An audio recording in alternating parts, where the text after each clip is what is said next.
السلام عليكم، يعطيكم العافية جميعا. إن شاء الله اليوم بدنا نمر بشكل سريع على الهارت ميرمرز. طب خلينا نبدأ سريعا. هلا بالبداية بدنا نفهم يعني هاي الشغلة عشان راح تسهلنا إن شاء الله كتير. كنا عارفين طبعا إنه اللب أو هو الاس 1 بيكون عبارة عن إيش؟ الكلوجر أوف الاتريوفنتريكولار فالفز، تمام، اللي هم المايترال والترايكاسبيد فالفز. هلا إذا فهمنا هذا الشيء إن شاء الله راح نفهم الميرمرز بشكل سهل جدا، بس نحاول نربط ونركز كتير. هلا هون بما انه سكر عندنا الفالف، تمام، فاو ايش اول شيء راح يصير؟ طبعا هسه بهاي المرحله كل الفالف مسكر. يعني لما انا احكي اس 1 او اللب، هم بيكون في عندنا الاتريوفنتريكولار وكلهم، يعني هم الترايكاسبيد المايترال والترايكاسبيد بيكون ايش؟ كلهم كلوزد. وبرضه البلمونيك والفالفز والايورتيك فالفز كلياتهم ايش بيكونوا؟ مسكرات، تمام. بعد هذا الكلام شو بصير في عندنا؟ اللي هو الايزو فوليوميك كونتراكشن، بيزيد البريشر بالليفت وبالرايت فنتريكلز، تمام، حتى يصير اعلى من البريشر بالايورتا وبالبلمونري ارتري، فبالتالي راح عشان ايش؟ بالاخر يفتح لنا الفالفز، تمام. فهذا الشيء لازم نكون فاهمينه كويس. طيب اذا بمجرد اللب، تمام، شو راح يكون سكر عندنا؟ المايترال والترايكاسبيد فالفز. فبالتالي لو انا في عندي الفالف انكومبتنت، لو الفالف عندي انكومبتنت، تمام، فيه مشكله الفالف، شو راح يصير في عندنا لو صار في عندنا هون كونتراكشن؟ لانه الكونتراكشن بصير مباشره. اس 1 سكر الفالف، راح يبلش عندنا الايزوفوليوميك كونتراكشن مباشره، راح يزيد في عندنا الضغط وراح يبلش الدم يرجع، تمام، راح يبلش الدم يرجع من خلال هذا الانكومبتنت فالف. فراح نسمع صوت الميرمر مباشره تبع المايترال والترايكاسبيد، تمام، فالف اللي هم الريجيرجيتيشن، يعني المايترال والترايكاسبيد ريجيرج، نسمعه مباشره بعد اس 1، تمام، نسمعه مباشره بعد اس 1. يعني لب تسمع مباشره الميرمر بعدها، وحتستمر كل فتره السيستول، لانه كل فتره السيستول راح يكون في عندنا البريشر عالي بالفنتريكلز، وبالتالي الدم راح جزء منه راح يرجع، تمام، من خلال هذا الانكومبتنت فالف، تمام. فراح يكون في عندنا الميرمر راح يكون بان سيستوليك او هولو سيستوليك. كلمه بان سيستوليك او هولو سيستوليك يعني الميرمر عندنا راح يستمر خلال كل فتره السيستول اللي هي بتوين اس 1 واس 2، تمام. كمان مره نعيد كلمه، يعني لما نسمع اس 1 لب هي الكلوجر تبع الاتروفنتريكولار فالف، فبالتالي لو هذا الفالف انكومبتنت مباشره راح اسمع صوت الميرمر، تمام، مباشره راح اسمع صوت الميرمر. هلا صوت الميرمر ريجيرج بيكون غالبا بلوينج، تمام، بلوينج دائما كلمه يعني هيك احفظوها، ريجيرج، تمام. الميرمر صوته كصوت بيكون عندنا اللي هو البلوينج، تمام.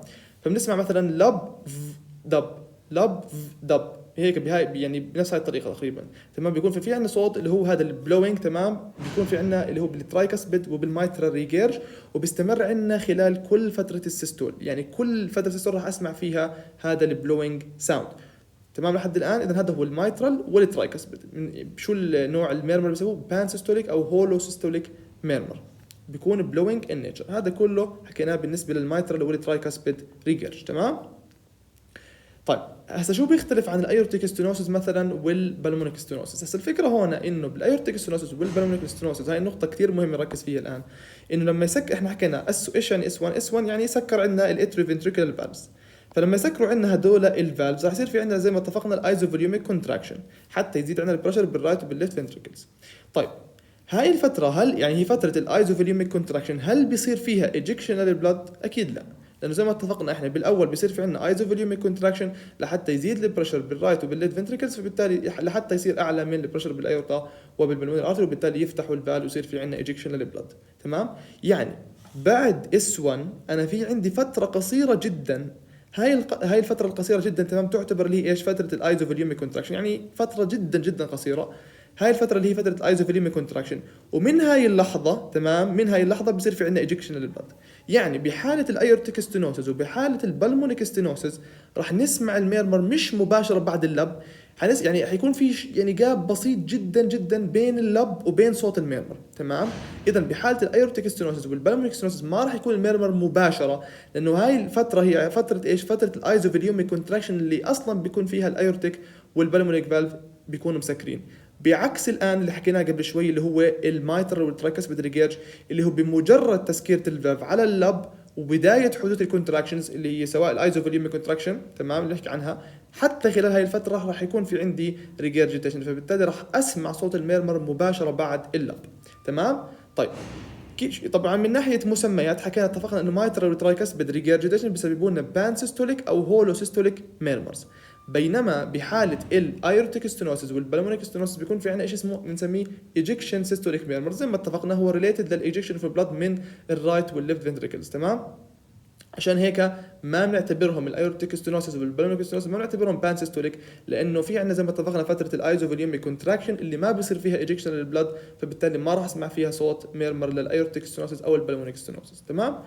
اذا لحد الان السيستوليك ميرمرز، تمام، احنا عارفين طبعا تقسيم في الميرمرز سيستوليك ودايستوليك. السيستوليك لحد الان حكينا عن الميتر ريجيرج، ترايكاسبيد ريجيرج، الايورتيك ستينوسيس والبالمونيك ستينوسيس. طبعا هسه هون بدنا نضيف كمان على يعني بالنسبه على البانسيستوليك ميرمرز، احنا شو حكينا البانسيستوليك او الهولسيستوليك ميرمرز اللي هم الترايكاسبيد ريجيرج او المايتر ريجيرج، بنضيف عليهم ايضا الفنتريكولار سيبتال ديفكت. لو في عندنا انا بهذا السبتم ديفكت، تمام، لو في مشكله هذا السبتم، تمام، سواء كان كونجنتال او اكوايرد بوست ام اي، راح يصير في عندنا الدم راح يعبر من الليفت فنتريكل خلال فتره السيستول الرايت فنتريكل بسبب الفرق هذا بالبريشر. تمام، بسبب الفرق بالبريشر راح يمشي عندنا الدم من وين؟ من الليفت فنتريكل للرايت فنتريكل، فراح اسمع صوت الميرمر ايضا بان سيستوليك خلال فتره السيستول كامله، لانه نفس فكره المايتر والترايكاسبيد ريجيرج، انا بمجرد زياده البريشر عندي، تمام، يعني مش لازم يفتح الايورتيك او البالمونيك فالف حتى اسمع الفنتريكولار سيبتال ديفكت، هي بمجرد حدوث الكونتراكشن بالفنتريكلز راح يزيد فينا البريشر، فالدم راح يعبر من الشمال لليمين. ونفس الفكره المايتر والترايكاسبيد، بمجرد زياده الضغط عندنا هنا راح يرجع الدم من خلال هذا الانكومبتنت فالف، فراح اسمع الميرمر بان سيستوليك اور هولو سيستوليك بحالات، بهدول الثلاث الحالات، المايتر ريجيرج، ترايكاسبيد ريجيرج، فنتريكولار سيبتال ديفكت، هدول الثلاث حالات بنسمع فيهم صوت الميرمر اللي هي بان سيستوليك او هولو سيستوليك ميرمر. طيب هذا كان بالنسبه زي ما اتفقنا البان سيستوليك او هولو سيستوليك. بالنسبه للايجكشن سيستوليك حكينا ريليتد انه لما يفتح لنا الايورتيك ولما يفتح لنا البلمونري، تمام، فبالتالي بهاي الحاله هم ريليتد للايجكشن اوف بلد، فبالتالي ما بسمعهم خلال كل فتره السيستول، بينما بسمعهم بعد فتره قصيره جدا من اس 1 ببلش اسمع الايورتيك ستينوسيس او البلمونريك ستينوسيس. طبعا بيوصفوهم هم رامبلينج النيتشر، يعني طبيعه الميرمر بتكون رامبلينج النيتشر. تمام. طيب فهذا كان بالنسبه للايورتيك البلمونري، تمام، ان ستينوسيس او ترايكاسبيد والمايتر ريجيرج، هذول حكينا كلياتهم هم عباره عن سيستوليك. ضفنا على البان سيستوليك او الهولو سيستوليك ضفنا عليها اللي هي الفنتريكولار سيبتال ديفكت، وهلا راح نضيف ايضا شغله يعني شبيهه جدا بتسوي لنا نفس الميرمر تماما تبع الايورتيك ستينوسيس، اللي هي الهوكم اللي هي الهايبرتروفيك اوبستراكتيف كارديو مايوباثي. بيكون في عندنا السبتم بيكون اللارج، لما يكون هذا السبتم فيه تضخم هو نفس فكره انه يعني مش نفس فكره، قريب من فكره الاستينوسيس. انا بالتالي في شيء راح يعني يعارض خلينا نحكي خروج الدم من الرايت فنتريكل، تمام، بما انه هذا السبتم متضخم، فهذا راح راح يصير في عندنا زي يعني مقاومه لخروج الدم من خلال هذا الايورتيك فالف، فبالتالي راح يكون في عندنا برضه بيعطينا ميرمر برضه بنسميه نفس الفكره ايجكشن سيستوليك، لانه هو ريليتد للايجكشن اوف بلاد. طبعا كيف نفرق؟ يعني هو زي ما اتفقنا انه الهوكم والايورتيك ستينوسيس بيسوون نفس الميرمر تيبيكلي، تمام، نفس الميرمر تماما، فالتفرقه بيناتهم من خلال مانوفر معين. تمام. لكن لحد الان شو حكينا؟ يعني بالنسبه لكل سيستوليك ميرمرز تقريبا قربنا نخلصهم.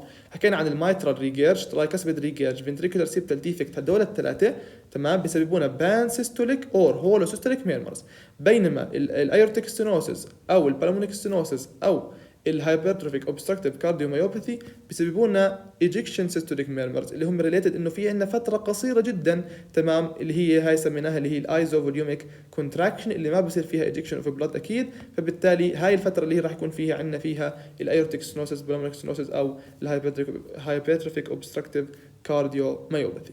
تمام. بالاضافه انه في عندنا الميترال فالف برولابس، تمام، لما الليفلتس يطلعوا، تمام، الليفلتس هذول هم هيك، تمام، بسكروا هيك، لما يصير في عندنا يعني زي بالجينج لهدول الليفلتس بالرايت اتريوم او عفوا بالليفت اتريوم او بالرايت اتريوم عفوا، تمام، لما يصير في عندنا بالجينج لهدول الليفلتس بالاتريا، هذا بنسميه برولابس، سواء مايترال فالف برولابس او ترايكاسبيد برولابس. تمام.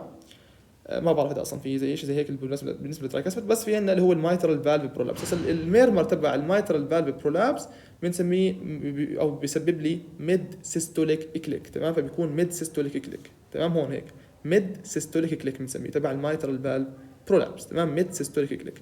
هيك بنكون خلصنا تقريبا معظم، تمام، اللي هو اكثرهم اهميه يعني بالنسبه للميرمرز، اللي هم ترايكاسبيد ريجيرج، مايترال ريجيرج، ventricular septal defect نقدر نعتبرهم pan systolic او hollow systolic murmurs، بينما aortic stenosis pulmonary stenosis hypertrophic obstructive cardiomyopathy نعتبرهم ejection systolic murmurs.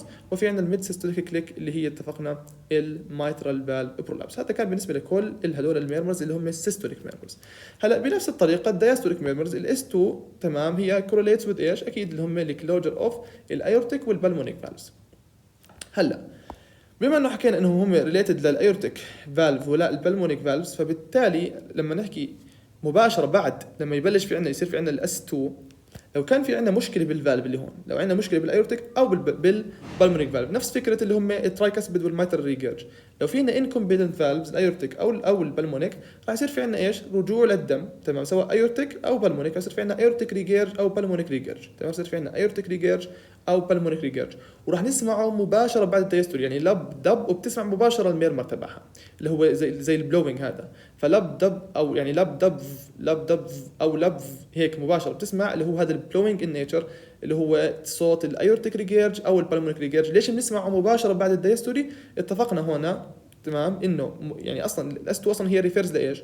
ريفيرز انه صار في عندنا كلوجر للايورتيك والبلمونيك، فلو في عندنا مشكله بالفالف جزء من الدم ايش ماله؟ راح يرجع للليفت فنتريكل او راح يرجع للرايت فنتريكل في حاله مثلا البلمونيك ريجيرجيتيشن، تمام. فبالتالي زي ما اتفقنا راح نسمعه مباشره الصوت، مباشره راح نسمع الصوت، بعكس مثلا الميترال ستينوسيس او الترايكاسبيد ستينوسيس اللي هم دياستوليك ميرمرز، لكن ما بنسمعهم مباشره بعد الاس 2. كاميرا لازم يعني نربط امور الكاردياك سايكل بالميرمرز وبالهارت ساوند، كلهم لازم يكون رابطينهم مع بعض ونفهمهم فهم، تمام، لانه اذا حفظناهم حننساهم مباشره، تمام. فالفهم بهذا السياق كثير مهم. زي ما اتفقنا اس 2 ريليتد انه صار في عندنا كلوجر على هذا الفالف وعلى هذا الفالف، تمام.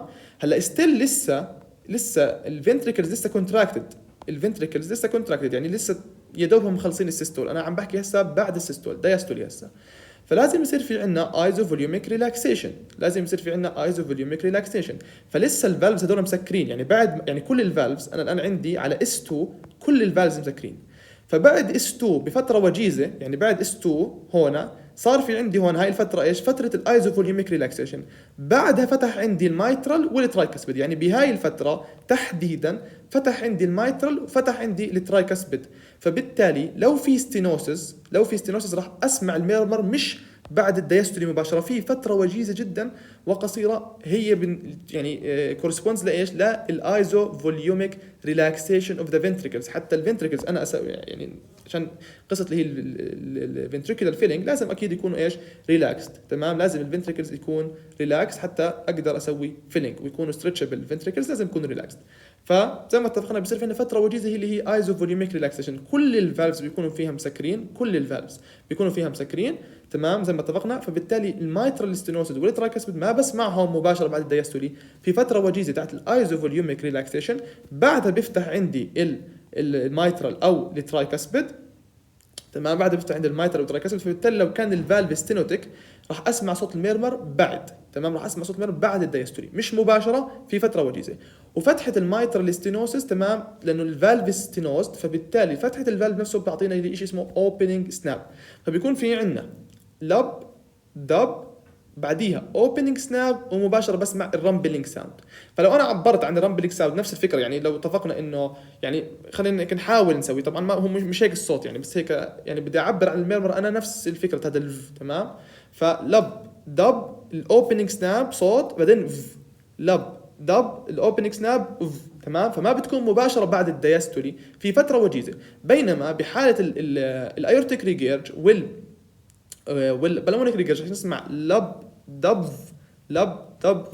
او لب مباشره، تسمع هيك الايورتيك ريجيرج او البلمونيك ريجيرج، اتفقنا بتيجي مباشره بعد الدياستولي، على عكس الميترال ستينوسيس والترايكاسبيد ستينوسيس بسبب وجود الايزوفوليوميك ريلاكسيشن اللي اصلا بيكون فيها الميترال والترايكاسبيد مسكرين، ما راح نسمع صوت الميرمر، راح نستنى عبين ما يفتح الفالف بعد الاس 2 فتره وجيزه جدا، نفتح نسمع الاوبننج سناب، بعدين بيصير في عندنا فلو من الرايت والليفت اتريا للرايت والليفت فنتريكلز ريسبكتيفلي، فبالتالي بنسمع هذا الصوت، تمام. اتفقنا انه كلمه يعني ريجيرج دائما بتعطينا الصوت تبعها بيكون بلوينج ان نيتشر، بينما الستينوسيس بيكون رامبلينج ان نيتشر. طيب ان شاء الله هيك يعني بكون غطينا معظم السيستوليك والدياستوليك ميرمرز. هلا برضه نحكي سريعا برضه عن الاس 3 والاس 4. طبعا فكره الاس 4 طبعا فكره سهله جدا. الاس 4 بنسمعها قبل الاس 1 مباشره، قبل الاس 1 بنسمع الاس 4. الفكره وما فيها انه قبل الاس 1، اس 1 زي ما اتفقنا هو ايش؟ الكلوجر اوف وات؟ كلوجر اوف الاتريوفنتريكولار فالفز اللي هم الميترال والترايكاسبيد. فبالتالي قبل الاس 1 مباشره بيكون في عندنا اللي هو الاتريال كونتراكشن. مباشره شو بيكون في عندنا هنا؟ الاتريال كونتراكشن. تمام زي ما اتفقنا اصلا من خلال فتره الدياستول بيكون في عندنا باسيف فيلينج واكتيف فيلينج. الباسيف فيلينج ما الاتريا ما بيكونوا كونتراكتد، فقط في عندنا الدم اللي بيجي من خلال الفينز السوبيريور والانفيريور فينا كافا بصب بالرايت اتريوم. باسيف فيلينج مباشر بروحوا على الرايت فنتريكل، واوريدي زي ما اتفقنا اصلا الفالف بيكون الفالفز فاتحين. هلا اخر فتره الدياستولي بصير في عندنا الاتريال كونتراكشن اللي بتتذكروا كانت اللي هي الاي ويف اللي ريفلكتد على الجي في بي ويفز. بيكون في عندنا اللي هي الاي ويف. هاي الاي ويف تمام الاتريال كونتراكشن لما يصير في عندنا كونتراكشن بالاتريا الدم ايش راح ينزل مباشر بالرايت فنتركل بس بقوه اكبر لانه صار في عندنا كونتراكشن الان بالاتريا. فلو كان في عندنا ستيفنس سواء بالرايت او بالليفت فنتركل راح نسمع صوت. فلو كان ستيف مثلا في عندنا ريستريكتيف كارديوميوباثي، في عندنا اي شيء، في عندنا مثلا شيء خلينا نحكي سوى الفنتركل ستيف تمام، اي شيء هايبرتروفي او ريستريكتيف كارديوميوباثي اي شيء تمام خلى الفنتركل ستيف. فبسبب انه صار في عندنا اتريال كونتراكشن الدم نزل مباشره على ستيف فنتركل تمام، على ستيف فنتركل راح نسمع هذا الساوند وراح يكون مباشره قبل اس 1 تمام. واعتقد فهمنا الان ليش بيكون مباشره قبل اس 1 لانه هذا الفتره اللي بيكون فيها الاتريال كونتراكشن اللي هي قبل اس 1. بعد ما صار في عندنا اتريال كونتراكشن وفات الدم هنا سمعنا صوت اس 4 سكروا الفالفز سمعنا ايش؟ اس 1 تمام. فهمنا كيف الفكره؟ فهي فكره اس 4. اس 3 لما يكون في عندنا رابيد فنتريكولار فيلينج تمام. متى بيكون في عندنا اللي هي برب يعني اس 3 متى بنسمعها لما يكون في عندنا رابيد فنتريكولار فيلينج اللي هي فتره الدياستولي. اكيد متى بدها تكون؟ اكيد تكون بعد اس 2. فبنسمع اس 3 اكيد متى؟ بعد اس 2 اللي هي بفتره الدياستولي بسبب الرابيد فنتريكولار فيلينج. طبعا اس 3 ممكن تكون باثولوجيك، ممكن تكون ايش؟ ممكن تكون فيسيولوجيك. بتكون فيسيولوجيك اذا كان بحالات البريجنانسي بالتشايلد هود مثلا يعني بالتشيلدرن ممكن انه نسمع اس 3 تمام. لكن بعد عمر 40 بتكون باثولوجيك. بعد عمر 40 يعني قد تكون او غالبا بتكون ايش؟ باثولوجيك تمام. هذا كان يعني حاولت الخص الان اهم شيء بالنسبه للميرمرز. نراجعهم بشكل سريع.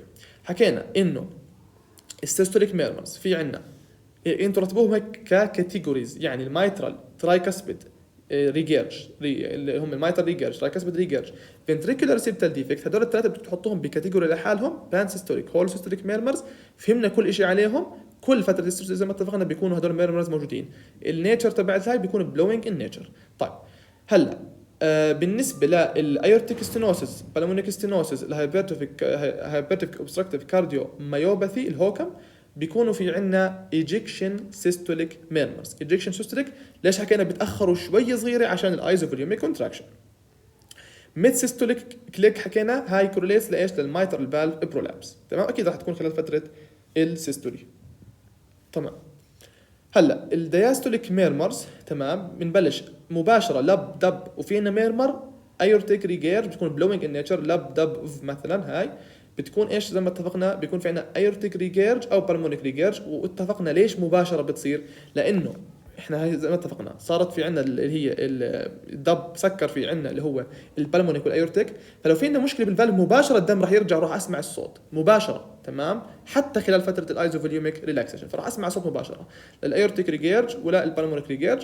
بينما بالمايترال ستينوسيس والترايكاسبيد ستينوسيس تمام بدي استنى فتره عبين ما يصيروا الفنتريكلز ريلاكس واقدر بالتالي افتح الفالف واعبيهم تمام لما يصيروا ريلاكس. ففي عندنا فتره وجيزه اللي هي الايزوفوليوميك ريلاكسيشن. بعد اس 2 نستنى بصير في عندنا الاوبننج سناب. بعدها بسمع ايش؟